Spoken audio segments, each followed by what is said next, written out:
और जितना विकास ओवरऑल कमी हो रहा है आज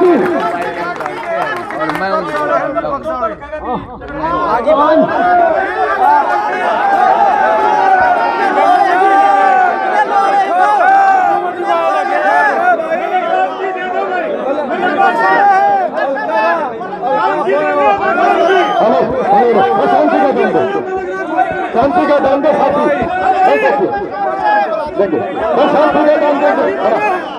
शांति का दान दे साथी शांति का दान दे।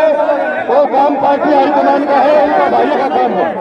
वो तो एमपी साहब ने देखना भाई, पार्टी देखेगी जो फैसला करेगी इनके सर पर।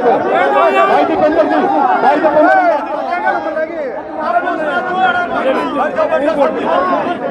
बोलो जी भाई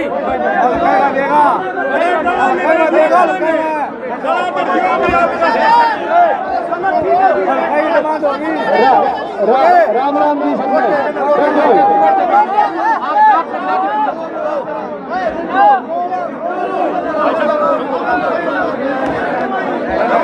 राम राम जी हमारे बीच में हमारे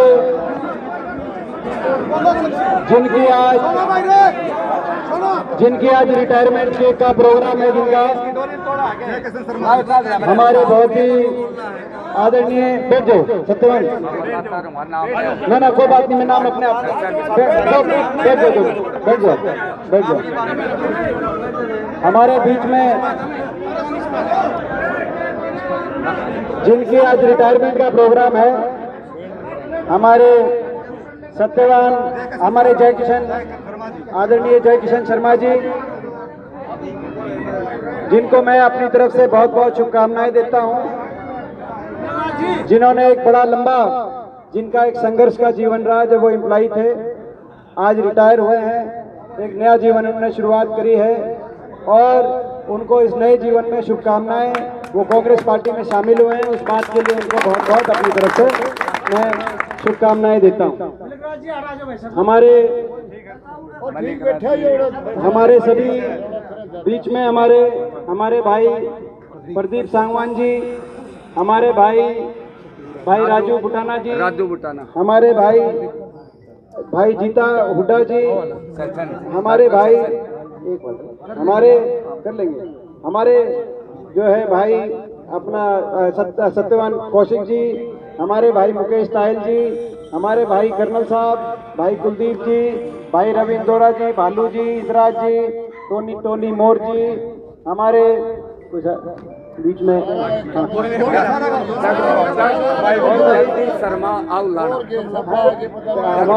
हमारे जगदीश शर्मा जी औलाना से, हमारे सरपंच साहब पूर्व सरपंच हमारे। और भाई देखो भीड़ भड़के में हो सकता है किसी का नाम कोई नहीं दिखा हो, वैसे भी मास्क आजकल किसी ने मुंह पे अपना मास्क का बात है तो जो नहीं किसी का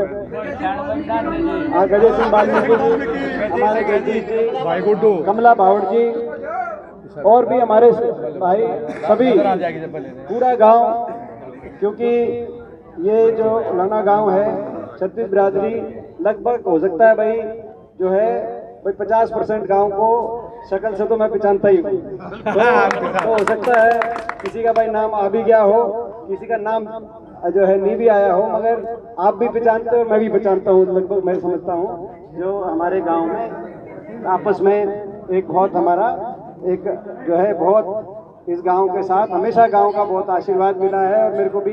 बीच बीच में गांव में आने का मौका मिला। आपका हमेशा बहुत प्यारा आशीर्वाद मिला। आज अशोक मल्लुक जी, अच्छा, और आज कोई राजनीतिक प्रोग्राम नहीं, राजनीतिक प्रोग्राम जब इलेक्शन का टाइम आएगा, जब डिक्लेयर हो जाएगा इलेक्शन, उस समय राजनीतिक प्रोग्राम करेंगे। और उस समय जैसे आज एक फैसला ये हुआ था कि कई जगह कई अपने जो वर्कर थे वो अपनी चाय वगैरह का भी प्रोग्राम कर रहे थे, सबको मैंने यही सबसे कही थी कि भाई आज चाय का कहीं नहीं करेंगे, क्योंकि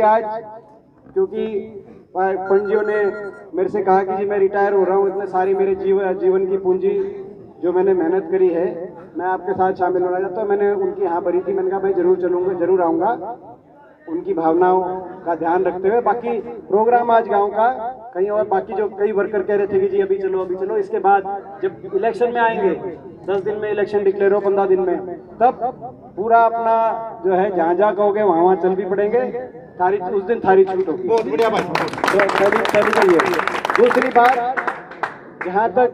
सबकी अपनी अपनी भावनाएं हैं तो टिकट को लेकर और सारी बातें जो अभी जो है सबकी अपनी अपनी भावनाएं, जिसको कहना है मैं कभी किसी ने नहीं डांटता, मेरे को मेरे मगर अलग से कहूँ सबके बीच में फिर किसी की भावनाएं वो आपस में हमें वो नहीं, सब अपनी अपनी बात मेरे को कहो, मैं सबकी सुन भी रहा हूँ और सबकी हुड्डा साहब के पास भी पहुँचा रहा हूँ, वो भी सबकी सुन रहे हैं। और मुझे पूरा विश्वास है कि कांग्रेस पार्टी, हुड्डा साहब और जो एक जो है जो हल्के की जो आवाज़ रहेगी सबसे मजबूत, हल्के की जो आवाज़ रहेगी जो सबसे मजबूत हो सकता होगा, ज़्यादा जो सबसे जिता हुआ और मजबूत, वो प्रत्याशी आपके बीच में देंगे। ठीक है, तो मेरे को बाद में अकेले को बीच में, सबके बीच में नहीं, क्योंकि फिर वो लगने वाली बात हो जाती है सबके बीच। दूसरी बात, जहाँ तक इस इलेक्शन की बात है, देखो एक बात, मैं राजनीतिक प्रोग्राम नहीं है, मगर क्योंकि मेरा गाँव है और जैसे कि अभी मलिक राज जी ने कहा कि भाई इस गांव से भाई 3 पीढ़ी से हम जो है, मैं सांगी मेरी जन्मभूमि हो सकती है, मगर जब से मैं तो एमपी बन के नया आया था तब इस गांव में आया था, तो भाई 3 पीढ़ी से, हमारा 4 पीढ़ी से इस गांव से संबंध भी है। सांगी जन्मभूमि हो सकती है मगर उलाना मेरी कर्म भूमि है। ये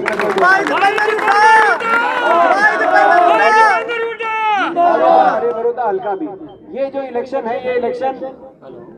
इस पूरे हरियाणा की नजर बड़ौदा पे।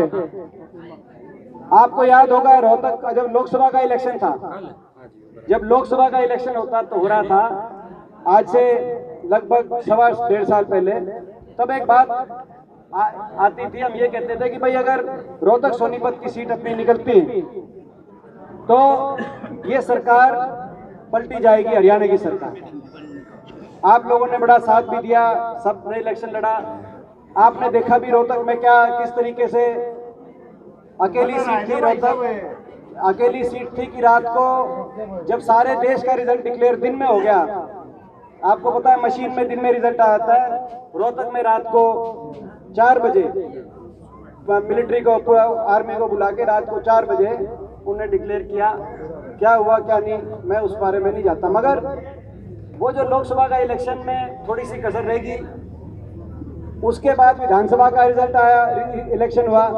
विधानसभा में कहते थे 75 पार आएंगे, ओपिनियन जो पोल आती थी वो दिखाती थी कि भाई, टीवी वाले दिखाते थे कि 80 के पार है, कोई 85 के पार दिखा हुआ था। वो तो इलेक्शन हो गए, नहीं तो 90 के पार भी दिखा सकते थे टीवी वाले तो। मगर जो है उस बार भी जो अगर लोकसभा में थोड़ी कसर रहेगी, मगर जब नतीजा आया, जिस दिन गिनती हो रही थी, आपके भी याद होगा, गिनती हो रही थी उस दिन 12 बजे और 1 बजे, भाई कांग्रेस पार्टी, हुड्डा साहब के नेतृत्व में कांग्रेस पार्टी 40 सीटों पे आगे चल रही थी और बीजेपी 30 सीटों पे आगे चली, 35 सीटों पे आगे चली। ऐसा भी टाइम आया, मगर थोड़ी कसर वहां भी रहेगी, थोड़ी कसर रहेगी ना। तो लोगों ने तो अपनी तरफ से सरकार पलट रही थी, लोग दुखी थे, लोगों के ये जो कहते हैं मीडिया वालों ने जचने नहीं दी कि भाई सरकार पलटी जाएगी ना, तो लोगों ने तो अपनी, केवल 4000 वोट का फर्क है बीजेपी कांग्रेस में, 4000 वोट फालतू और आती, अपनी 5 सीट और जाती और कांग्रेस की 36 होती और बीजेपी की 35 होती, मगर लोगों के जचने नहीं दी। और भाई रही कई कसर, ये जो जेजेपी पार्टी वाला जो रही कसी कसर थी, इनने वो रईस गई से पत्थर पूरी, यही बात है ना तो पलटी थी लोगों ने। अब ये जैसे 2 बार कभी पाड़े के हाथ लगा के वापिस आ गए। बड़ौदा का इलेक्शन वो इलेक्शन है, ये आने वाले समय में ये फैसला करेगा, ये आने वाले समय का फैसला करेगा। और इसमें आपको सूझबूझ के साथ, देखो मैं एक बात, देखो जहां तक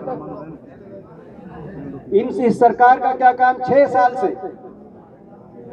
साल से इनने हमारे हल्के की तरफ लखा के भी नहीं देखा। देखो ऐसी सरकार, मैं एक उदाहरण आपको बताऊं कितना ये हमारा जो है अपने को हल्के को, अब इनके मंत्री आते हैं 6 साल, ये 2 हल्के ऐसे, कलोई का हल्का और बड़ौदा का हल्का, जिसमें मुख्यमंत्री जी का या इनकी कैबिनेट के किसी मंत्री का एक कोई सरकारी प्रोग्राम तो दूर की बात है, किसी छोटा मोटा कोई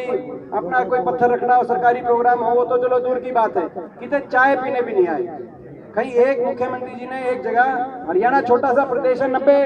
विधानसभा, 3 दिन में सारे विधानसभा कवर हो सकते हैं, मगर 6 साल सरकार रहेगी ये सरकार, और खट्टर साहब या कोई और मंत्री बड़ौदा हल्के के अंदर चाय पीने के लिए एक बार भी इनको समय। ईब देखो, तब ईब तो गरज है इनने, ईब तो आऊंगे, ईब तो सारे मंत्रियों ने भेजेंगे, यही बात है ना, तो ईब तो गरज है, मगर नियत का पता तब चलता है जब हमने गरज थी, तब कम से कम इतनी जो है, मैं समझता हूँ दुर्भाव नहीं होना चाहिए था। मगर क्या अच्छा का, तो भाई दूसरी बात, मैं लंबी बात नहीं करता, तो इनकी नियत का आपने देख लिया, कामों का देख लिया। हम नहीं कहते, खानपुर बड़ौदा हल्के में पड़ता है, छोटी खानपुर मेडिकल कॉलेज हो, मेडिकल यूनिवर्सिटी हो, ये नेशनल हाईवे हो, जो अपने टाइम हुड्डा सरकार के समय, हम नहीं कहते भाई इनने यूनिवर्सिटी या मेडिकल कॉलेज क्यों नहीं बनाई, मगर हम ये पूछते हैं भाई 6 साल में इनने एक स्कूल भी क्यों नहीं बनाया। मेडिकल यूनिवर्सिटी ने छोड़ो, एक स्कूल भी, अपने टाइम 10 पावर हाउस बने, इनने एक पावर हाउस क्यों नहीं बनाया। अपने टाइम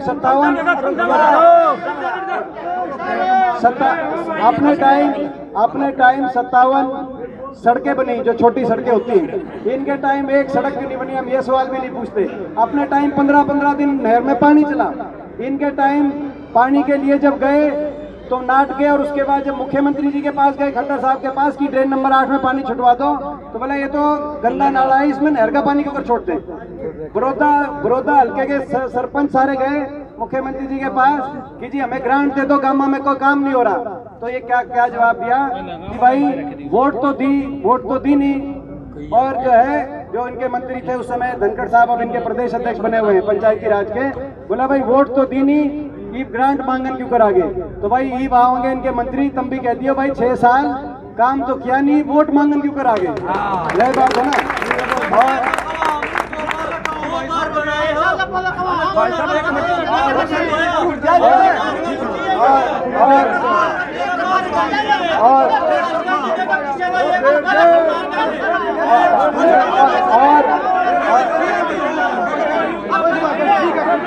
आगी बात भाई, आगी बात, मैंने क्या बात आगी और आगी बात, मगर ऐसे बात नहीं होनी चाहिए यहाँ पे कोई, ऐसा है आगी बात, मैंने कह दिया अलग से भी बात करूंगा, ऐसे नहीं हो आगी बात तो और ज्यादा लंबी बात ना करते हुए आगी बात भाई, या तो मैं तुमने नहीं जानता हूँ, या तुम मैंने नहीं जानते, बात आ गई 5 बार हाँ भर ली, मगर तुम ये चाहो कि भाई देखो समझो, मैंने कह दिया देखो मैं तुमने जानता हूँ, तुम मैंने जानते हो, 5 बार मैंने हाँ भर ली, बात आगे बात। अच्छा दूसरी बात, रुक जाओ, आज दूसरी बात सुनो, देखो भाई ये जो चुनाव है, ये हरियाणा की राजनीति को अच्छी दिशा में लेके जाने का है। हर तरह की 2-3 बातों से और सावधान रहना। मैं गांव में एक बात कह के जाता हूँ। पहली बात, वैसे जब गांव में इलेक्शन के टाइम आएंगे तब भाई देखो कई आ सकते हैं उम्मीदवार, जैसे सोनीपत का जब लोकसभा का इलेक्शन हुआ था तो आपने देखा होगा दिग्विजय सिंह उम्मीदवार आए थे, और हमने नहीं कहा, इन्हीं की पार्टी के जो एमएलए हैं गौतम, उनने क्या कहा कि क्यों उतारा था भाई हुड्डा साहब को रोकने खातिर, कि ये ना जीत जाएं, कि ये जीत जाएंगे तो हरियाणा एक तरफा हो जाए। तो भाई कई उम्मीदवार, जो कांग्रेस की जो वोट है उसमें सेंध लगाने के लिए कई वोट काटू उम्मीदवार भी आ सकते हैं, उनसे बच के रहिए भाई। पहली बात, ये बात समझ गए मेरी, उनका, क्योंकि सरकार ये बीजेपी है, हर तरह की साजिश षड्यंत्र हमने रोहतक में भी देखा, सोनीपत में लोकसभा में भी इलेक्शन में रोहतक में भी देखा, साजिश षड्यंत्र आपके खिलाफ रचे जाएंगे। इनका कई तरह की जो है पीछे के रास्ते से कई उम्मीदवारों को उतारा जा सकता है, जो कि भाई किस तरीके से कांग्रेस की वोट में सेंध लगाए, तो आपको उन चीजों का, वोट काटू उम्मीदवारों का भी ध्यान रखना है। दूसरी बात, हमारे लिए सबसे बड़ी चीज भाईचारा आपस का। ये इलाका जब आगे बढ़ा, 10 साल अपनी सरकार रही, आपस में कभी भाईचारे पे कभी आंच नहीं आई। आपको वो समय भी याद होगा, कभी भाईचारे पे आंच नहीं आई। और छत्तीस बिरादरी का भाईचारा, सबसे बड़ी चीज हमारा छत्तीस बिरादरी का भाईचारा है इस सरकार ने 6 साल में भाईचारे पे भी ठेस पहुंची। इस सरकार में आज जो है हरियाणा को विकास की पटरी से उतारा और बेरोजगारी में नंबर 1 पहुंचा दिया खट्टर सरकार ने हरियाणा को, और भाईचारे को में भी नुकसान डाला। तो हमें ये भी दूसरी बात मैं ये आप सबसे कहना चाहता हूँ कि भाई आपस में प्यार से छत्तीस बिरादरी के भाईचारे के साथ हरियाणा की राजनीति को हम बड़ौदा से एक ऐसा संदेश और ऐसी दिशा देंगे कि आने वाले समय में हरियाणा इस तरीके से भाईचारे के साथ भाई उसी रफ्तार से आगे बढ़े। तो ये बातें हैं, बाकी सारी बात तो करेंगे बाद में जब इलेक्शन के टाइम आऊँगा। बाकी इस बहाने था तो रिटायरमेंट का प्रोग्राम, मगर गांव के सारे आदमियों की भाई मैं सबने पहचानता हूँ, सबसे राम राम होगी, सबसे आशीर्वाद मिल गया भाई, इससे बड़ी मेरे के लिए कोई बात नहीं। तो एक तरीके से इलेक्शन भाई उलाना गांव से यहाँ से आपका आशीर्वाद लेके इलेक्शन शुरू हो गया भाई। बहुत